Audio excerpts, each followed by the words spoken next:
Tatlong topic. First, the budget.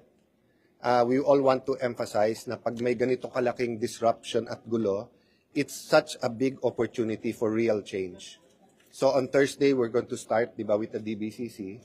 Kung usual na naman yung question natin na will we be able to collect enough, ano ang dollar exchange rate, ano ang porsyento ng Mindanao, Visayas, Luzon. Those are all important and valid questions. But it's not the main question. The main question is, after lumabas yung massive corruption, and let me emphasize, hindi lang po yan sa DPWH, hindi lang yan sa infra. Whether we talk about BIR, whether we talk about pangingikel, whether we talk about mga kung saan pwede mag-build, hindi saan pwede mag-build, saan pwede mag-mining, saan hindi pwede mag-mining, how we destroy the environment, whether we talk about red tape, whether we talk about how the oligarchy or we can point fingers, but instead of pointing fingers, hindi naman pwedeng everyday blue ribbon ang hearing natin, di ba? So if you have a 6 trillion peso budget, it can make real change. And when do you start? So yun yung po sa amin. We're looking at the next 25 years, no? 2026 to 2050. One of the most, ito addition ko lang to, no? One of big threats sa atin, more than 20, some say up to 30-35% of our young people are in danger of stunting. Pagka nagkaroon ng stunting or yung pagkabansot, kahit may pera ka na later on in life, apektado na yung both physical at saka mental well-being nila. So that's the first point I want to make. No? Hindi to business as usual sa budget. It's a great opportunity. Diba? So sa disruption na nangyayari, grabe talaga, the outrage should continue, but it should be channeled into the real change that can be done in the budget. An example, no, yung sa school building. So are we going to give the usual answers na kasi ganito kalaki ang kailangan, so 10-15 years. So why can't we make a decision? Tuloy ba ang K-12 o hindi? Kaya ba natin pondohan? So kung kaya natin pondohan, 3 years to 5 years, nandiyan na lahat ng classroom. Kung hindi, isuspend ba natin yung 2 years sa K-12? So let's make these hard decisions during the budget. The second topic, dinaanan na namin kay Senator Bato. I think all of us agree. If you look at the history of the Philippine Constitution, bunga ito ng People Power Revolution, bunga to ng mga experiences nung dating martial law na maraming mga arrest na kusan-san galing mga arrest warrant. So kailangan sa lahat ng laro may referee. Hindi pwedeng may tahanan na walang ama o walang ina. Hindi pwedeng may laro na walang referee. Ang referee, korte. So kung anuman international body, whether it's a state or a non-state, kung anuman ang magpapa-aresto sa ating bansa, kailangan may oportunidad ang korte. Number 2, kailangan ang korte masunod. So yun lang, ganun lang kasimple. Everyone can argue, but I think we are on the right side. So can you imagine kung under pa tayo nung ICC during the time nung Marawi siege, for example? So do you mean pag naglabas sila bigla ng arrest warrant sa ilan natin mga general or ilan sa mga matataas na, let's say, cabinet members, pwedeng isakay sa aeroplano, dalhin lang doon? What about the progressive group sa ating bansa? Remember, there was a time na nagpapatayan kapwa progressive groups. May mga mass graves na nakita. So pagka yan ay nakita, pwede mo na lang sulatan ang Pilipinas, pwede na lang mag-red notice, tapos kunin mo na lang? Or do you think na parating dapat may opportunity to go to court? No? What was the third topic? Yung tanong nyo? At the budget, then the fourth topic is that, of course, we're waiting for the decision dito sa Blue Ribbon Committee. Lahat naman kami nag-agree, simple lang. Ginugulo ng ginugulo ng ginugulo.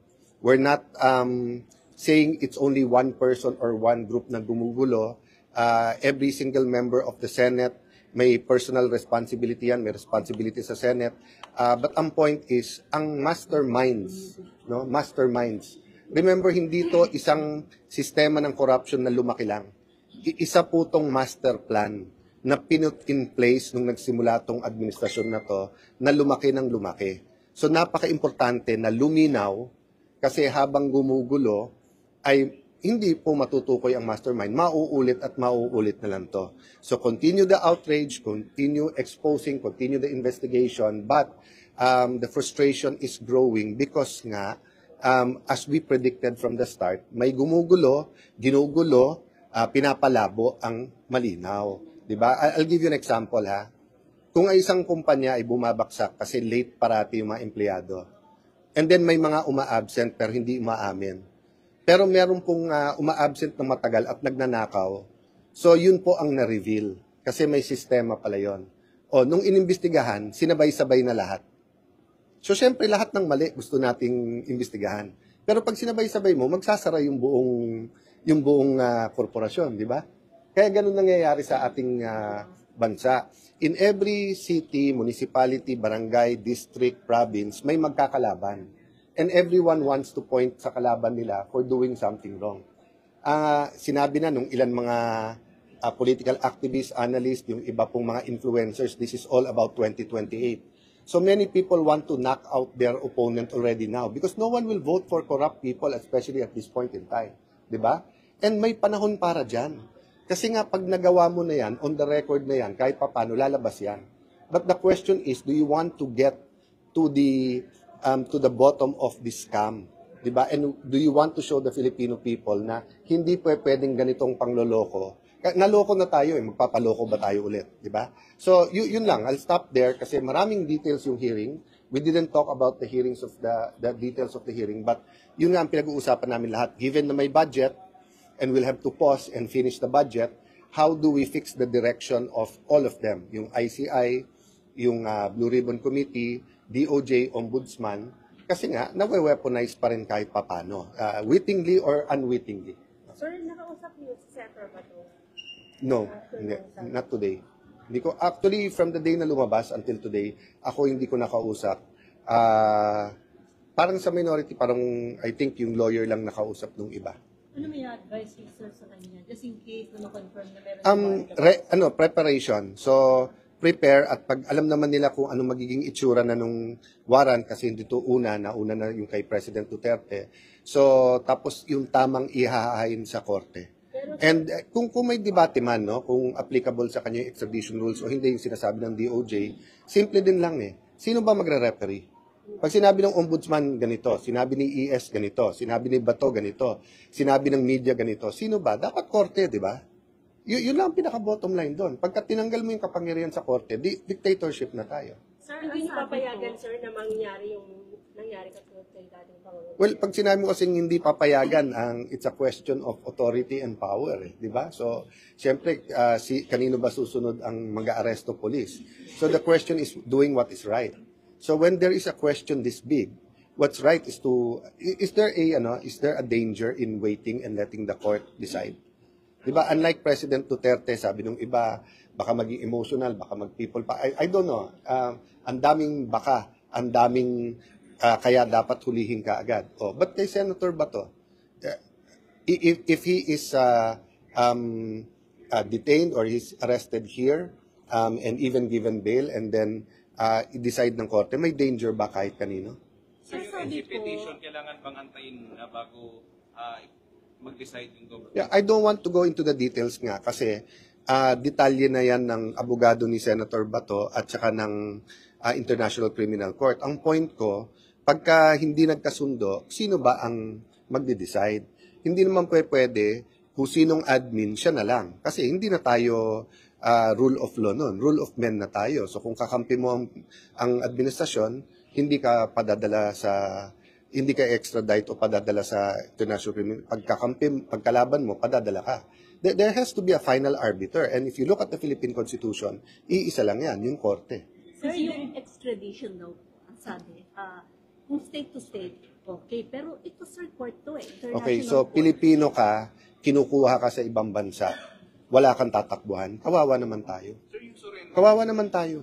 'Di ba? Tayo na ang pinakakawawa sa buong mundo kung ang Pilipino ay kinukuha at dadalhin abroad at wala kang korteng pupuntahan. So, tignan niyo yung history ng Philippine Constitution. Before the 1987 Constitution, kung saan-saan nanggagaling ang arrest warrant. Kaya, except for certain strict exceptions, halimbawa sa Bureau of Immigration, na kapag pumapasok yung foreigner, pwedeng arestuhin ng BID, hindi ka pwede mag-aresto ng walang pahintulot ng korte. So kung may arrest warrant galing saan man, hindi ba ang pinaka-logical? Kayo ang mag-isip, kayo ang inaaresto ngayon. let's say, napasama, kinover nyo yung drug war. May nag-testify ngayon na hindi ordinaryong media yan. Yan ang nagtuturo. Yan ang nagsabing patayin yan si ganito, patayin. O, hindi ka pwedeng pumuntang korte. Pero international court to, sir. Tapos pumunta sa It- lower it's- court, it's- sa local court. It doesn't work that way. That's completely wrong. An international court is not higher than a local court. In fact, many local sovereign courts are higher than an international court. In fact, your local, kailangan payagan yung international. Kaya nga pwede kang umalis sa treaty. We don't have a world government. We have a Philippine government. That's totally, kung sino man ang analyst na nagbigay no, na mas mataas ang ICC, walang po yun, walang basis in law. It's the local unlike yung di ba, yung RTC is higher than the MTC, CA is higher, but that's all local courts. Sa international, you have to give your consent. That's why even sa international tribunals, kailangan that's why the US is not part of the ICC. Kasi they did not give their consent. Sabi hindi pa nakakausap si Senator Bato. Yes, in fact. Yes. Walang kasi siya ngayon. Would you advise him against hiding? Ang hirap magbigay ng advice sa sitwasyon, but I think the main advice should really be to our leaders, which is have faith in the Philippine criminal justice system, have faith in our courts. Kasi in the end, I might like or I might not even like yung decision ng korte. Baka nga sabihin ng korte, it's valid and send him there, then ibang debate naman yon. But sa akin, dun pa lang ako sa debate na pag nag-disagree tayo, sino magde-decide? So, for example, na disagree ako na pwede kayong mang-interview dito, lumabas na kayo ng Senate. Even if I was Senate President, ganun na lang ba yon? Di ba walang referee, walang arbiter, walang plenary, or walang korte na pwedeng magtanong? So, pag sinabi ko sa inyo na ngayon na bawal na cellphone sa Senate, at tingin yung labag yan sa freedom of the press, can't you not go to court? Di ba? Sinabi sir na pagtiwalaan yung ating justice system, that means what surrender si Senator Bato. No, it's not about surrendering eh. Kasi option naman nila na hindi nila ipadala kagad eh. Option naman nila i-surrender sa court natin eh. Sila naman namimili kung saan nila dadalhin. Kaya nga ginagamit yung word na kidnapping. So kung alimbawa ako, hinuli mo ako ngayon, dinala mo ako sa bahay mo, hindi ako sinurrender sa bahay mo. 'Di ba? Pero kung meron kang kahit anumang papel, sa korte mo ako isusurrender, or at the very least sa police, tapos yung police doon ako dadalhin. So yun po ang alangan talaga sa akin, na may sistema tayo sa bansa na kahit sino pwedeng damputin na lang. Tapos kung saan itapon. The world will continue to progress. There will be a lot of international tribunals. There can be you're talking about the International Criminal Court. What if we have an ASEAN Criminal Court? What if we have an Asian Criminal Court? What if we have a Thailand, Malaysia, Singapore, Indonesia Criminal Court? Yung ibig sabihin, kahit anong warrant na lang, hindi ka na pwedeng pumunta sa korte mo, tapos ipapadala ka na lang doon. You have to look at all the possibilities here. So nangyari na nung nangyari kay President Duterte, yung mga antay kay Duterte, natutuwa. Yung mga gusto kay Duterte, nalulungkot. Did it help us as a nation? Did it provide jurisprudence? Did it give us wisdom? May guidance ba? Ngayon kay Bato, meron tayong chance. Hintayin natin kung ano sabihin ng korte. Kung kailangan natin pabilisin yung korte, pabilisin natin. Makiusap tayong bilisan nila. So sir, option ba na gawin niyang sanctuary yung Senate habang hinihintay ko nito sabihin ng korte? I would say na sana hindi na. Kasi ang kailangan mo ng sanctuary pag may extraordinary, di ba? So katulad ng mga kasama natin, di ba, na sorry, nasa dulo ng dila ko yung pangalan. Remember panahon ni President GMA, sila Teddy Casino, hindi rin lumabas ng house kasi hindi maaresto. Kasi nga extraordinary yung sitwasyon. Why create that situation? So if they think that they should arrest him, arrestuhin nyo, dalhin nyo sa police, dalhin nyo sa korte, let him file what he has to file, the bail, kung habeas corpus, kung anuman. Then let him have his day in court. Kasi pag dito magkaka-tension pa tayo eh. 'Di ba? Yung hindi lang natin pinag-uusapan dito yung institusyon ng Senate. Mas importante pa sa Senate is our democracy, our freedom, our sovereignty. So ang pinag-uusapan na dito, ang isang Pilipino ba, kaya lang naman tayo nagiging emotional kasi either gusto nyo o hindi natin gusto si Bato eh. Pero sabihin mo si Juan de la Cruz, tanggalin niyo lahat ng pangalan ha.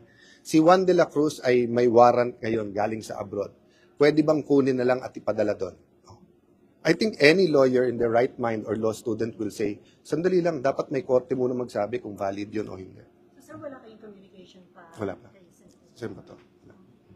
Mag-effort ba kayo na sa Ay, open lang kami and I think yung staff naman nila nandito. But usually kasi ganyan, it's not really a Senate matter. It's between him and his lawyer. But yung prayers at kung ano man support and of course advocacy. Diba? So, nung nagtanong kayo, hindi naman namin iniilagan yung mga questions. Sir, regarding dun sa hearing on Friday, considering sabi niyo nga mastermind, babalik ko si Senator Ting as chairman ng committee ng Blue Ribbon, and then sa Friday, invited si dating Speaker Romualdez, Yeah. si We're- Salvador, then 17 Congress. Hopefully, magkaroon kami ng pagkakataon bukas at Thursday makapag-usap ulit ng minority. Gahon lang sa time ngayon. At yun nga, hindi kami kompleto. Tatlo ang wala. Tatlo ba? Dalawa. Ang wala. Dumating si Sen Bongo, so dalawa yung wala. But yun nga, we just agree in the principle na we have to go after the masterminds. And yung frustration, we feel the frustration of people, 'di ba, na we feel the outrage and tama na lumalabas nga yung mga corruption, pero yung panggugulo nung mga linya. So, the question really, remember, hindi naman dapat primary ang Blue Ribbon eh. And remember, yung ICI, biglaan binuo yun. So, marami talagang, so let me put it this way, kaisa kami with you in trying to find the perfect solution for this gruesome crime. Diba? So, hindi kami satisfied sa takbo of how we as a nation are handling this massive corruption scandal. This is a syndicated, systematic, hindi to yung corruption na lumaki lang. 'Di ba? Sinindikato to. So kailangan matukoy tapos matibag yung sindikato. Sir, kung si Senator Bato chooses to stay here, can he be arrested? I don't even want to go there muna because nga sa dami ng problema, isang malaking problema, credibility ng ating leaders. So do we want the debate to be whether pwede siyang hulihin dito o hindi? I'd rather the debate be simple, have his day in court, 'di ba? And hindi pa naman siya nag-intimate na dito siya. Oh. Kasi alam mo, yung sa akin yun, 'di ba, yung argumentum ad absurdum. You always bring the argument to the absurd. Eh. Para lang mapag-aralan mo. So halimbawa nandito siya. Oh. How long? And then hindi ba dadating yung time na magbobotohan? O hindi ba yung public opinion nag-iiba? Hindi ba yung decision, o pag nag-decision ng korte laban, magbabago ba? So, magiging absurd masyado yung sitwasyon eh. So, I'd really rather that Malacanang, the DOJ, all of our authorities agree na in the end, korte ang magde-decide, then let the court decide. Sir, may nabalitaan ba kayong coup daw uli against Basta't naman nag-break tapos may balikan, parating pag-uusapan because nga, sa 24 members, 'di ba? Siyam kami and then yung outside environment, 'di ba? But having said that, usually pag maingay yan wala yan. Usually. So wala namang attempt na ano. Ay, people always talk about it. Everyone in the minority wants to be in the majority, 'di ba? Everyone thinks they can do a better job. But ako focused ako na may job ang minority ngayon. And I think our biggest job now is to give better ideas for the budget. Hindi to renewal to hindi to ordinary lang na parang let's do it better. Hindi, let's redo everything. So, yung minority will actively participate sa Yes, budget yes, deliberation. yes, yes. At kahit dun sa Blue Ribbon Committee hearing para maganda yung direction. Yes. Pero syempre, hindi naman kami lahat member at the same time. So, magde-delegate din kami. Thank you, sir. Thank you. Thank you, everyone.